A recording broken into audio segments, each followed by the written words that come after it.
This week, a terrible state of affair for fake states and a terrible affair for the United States.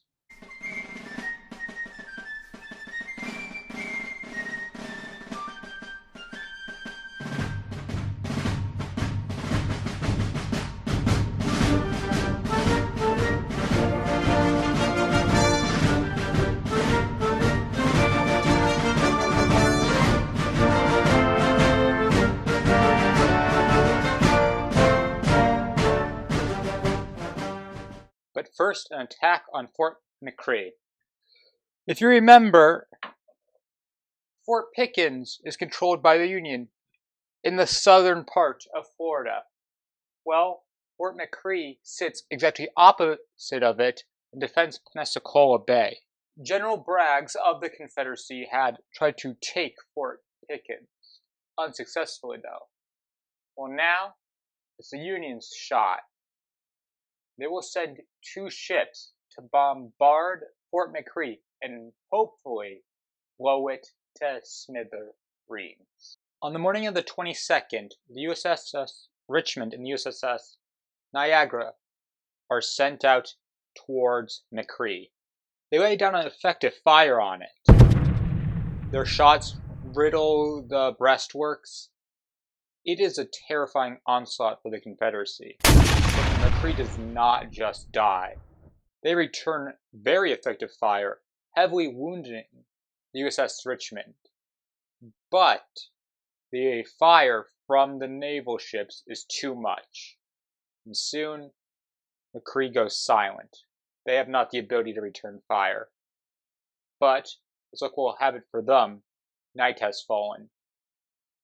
The tide is not advantageous for the Union ships, and with night darkness, they cannot accurately fire on Mccree.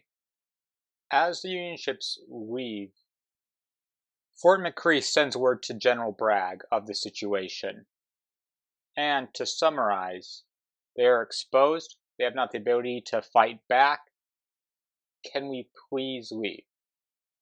Bragg realizes that them staying there was basically suicide, but if they were to retreat, it would demoralize his men and risk even further breaking of the line against the Union's Anaconda plan. So he tells them to stay. On the 23rd, it is only the USS Niagara and Fort Pickens who fire on Mccree. Mccree can't fire back, just has to stand blast after blast after blast. Its deck catches on fire. Its powder explodes, killing 6 Confederates, but still they stay in that fort. And for Bragg, a miracle happens. The fort does not cease to exist. They stand strong, and the Niagara falls back. The Union does not return on the 24th. Bragg has survived the onslaught. Let's backtrack. On the 23rd, a major development with the Trent affair. You see, last week, the Union populace actually learned of the events between the USS Juan Chinto and the RMS Trent. They are overjoyed, but the politicians aren't. They fear retribution from Great Britain. But some of them have other problems.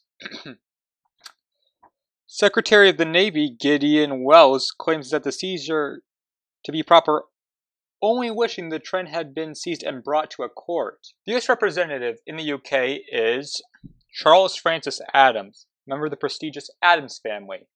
No, the one that gave us John Adams and John Quincy Adams, not the other one. Charles Francis Adams brings along his son, Henry Adams, as his personal secretary and number 2 in the UK.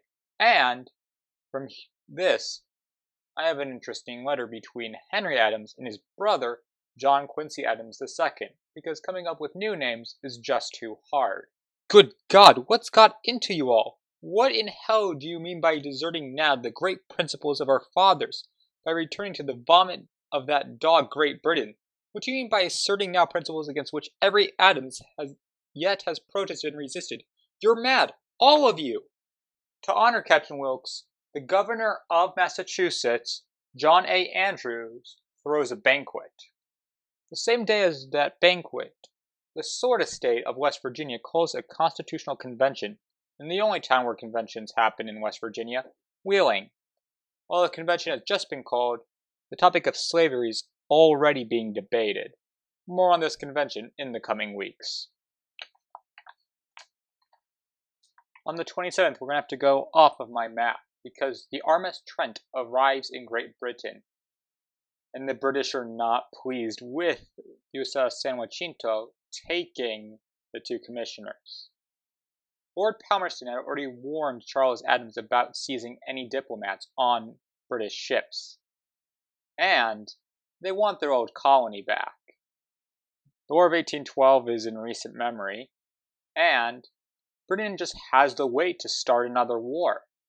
The last war they were in was the Crimean War, and they were the dominant power of that conflict. Will they reclaim their colony? We'll just have to wait. On the 28th, the Confederate Congress admits Missouri. Does Governor Jackson even want to be part of the Confederacy? He had previously agreed to be neutral, but according to some sources, on October the 30th, in Neosho, Missouri, he had sent word to Davis that he wanted in. But these are not good sources. All I can tell you is that on the 20th of November, the Confederate Congress admits another state. Then there is Sickles news. And it's very interesting news. There's an unexpected visitor in Dan's camp. Professor Lau, the new head of the U.S. Army Balloon Corps. He's brought along a balloon, some paraphernalia, and a naval tug. He dazzles them with this new invention, like he did the presidency. Everyone is ecstatic, and it's a huge morale booster for Dan and his men. And that's where the week ends. I know I've gone over both the Trent Affair and Missouri in the past, but I think it's important we understand how important this week is. War with the UK would be disastrous for the Union. And the UK has gone to war over less.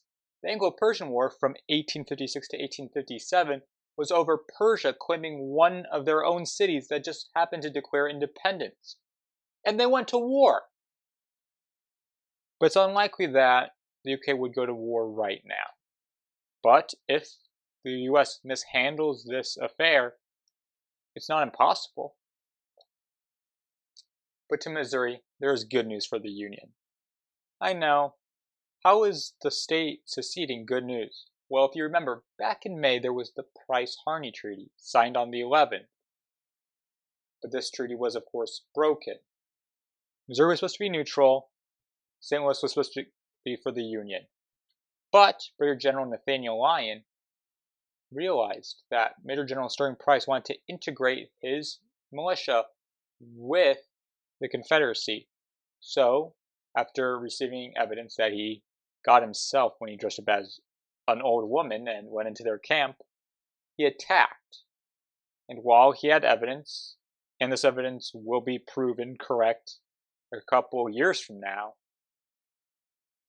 this proves it right here and right now. Missouri, under Jackson and Price, was going to join the Confederacy. But Lyon's vindication is not the same as the Trent Affair, and there are dark days ahead for the Union. Hello, it's the entire Civil War Week by Week team here. If you liked the video, please like it. If you want to see more, there should be a playlist of the entire series up till now so you can get all caught up. And if you have problems with commitment, there should just be a suggested video. Please subscribe if you want to see more about how this deadly conflict will play out. If you don't subscribe, I'll just tell Lincoln about your treasonous ways. Lincoln!